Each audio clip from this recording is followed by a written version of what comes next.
Hey everybody, welcome back to Guns and Gadgets, your source for Second Amendment news. And today's Monday morning grind brought to you by Blackout Coffee. Please excuse the air conditioner in the background. It's 99 degrees outside. AC's on low. It's about as low as I'm going to get it for you. Today, we got some good news coming out of, let me put this down because I'm going to scorch myself. The Second Amendment Foundation. They started an attempt to rid the country of gun-free zones. That's right. If you're not familiar with the Second Amendment Foundation, I am a life member, have been for a couple of years. I'll put a link to them in the description. They do a lot of good activity on the Second Amendment and trying to restore rights. But I'll read you what they have proposed, and hopefully you'll agree with it, because I think gun-free zones are target-rich environments. So let's check it out. So I'm going to read right from their website. This is their press release that they put out a couple days ago. And it says this, declaring that so-called gun-free zones are shooting galleries for maniacs, the Second Amendment Foundation today is calling for an end to such designations by launching an advertising campaign aimed at print and online publications. Without a self-defense option, Alan Gottlieb, who's the executive vice president of the Second Amendment Foundation, he says, without a self-defense option, we are all at greater risk, which is true. He also says that according to the Crime Prevention Research Center, 98% of all mass public shootings that have occurred since 1950, 98% of them have occurred in gun-free zones. That's because nobody's going to be able to fight back unless they're breaking the law by carrying a gun to protect themselves, which they should be doing anyway, because our Second Amendment rights are from sea to shining sea. Our rights don't stop at a state line or town line or a movie theater entrance, whatever. But that's just one man's humble constitutional opinion. So he has come out and he's totaled all the numbers based off the Crime Prevention Research Center, and 98% of all mass shootings that happen in public are in gun-free zones. Now he also mentioned that in Europe, you know, like some of these lefties say we should be like Europe because everything's so great in Europe, every single mass shooting has occurred in a gun-free zone. So that's called a theme, that's a pattern. It doesn't take a rocket scientist or an MIT grad to figure out the bad guys know where the killing is good, and it's at a gun-free zone.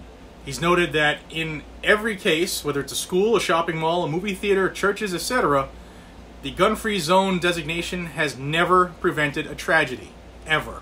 And then Mr. Gottlieb goes on to say, the evidence shows that gun-free zones are not the answer. Indeed, they provide an added danger because they prevent legally armed citizens from defending themselves or others, while creating a mere illusion of safety. Now, some states have actually started to stop this. They've had, whether it's a volunteer in the school or they've allowed teachers to become armed. And there's a case or a program in Ohio that's taking place. It's called the Faster Saves Lives Project, and FASTER is an acronym for Faculty, Administrators, Safety, Training, and Emergency Response.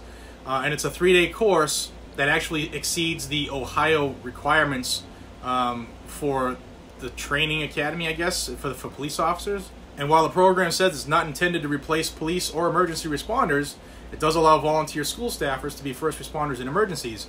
And in all of my years of experience, in every case that I've ever researched, somebody who has the immediate means of self-defense always beats 911, always beats the first responding car, 100% of the time.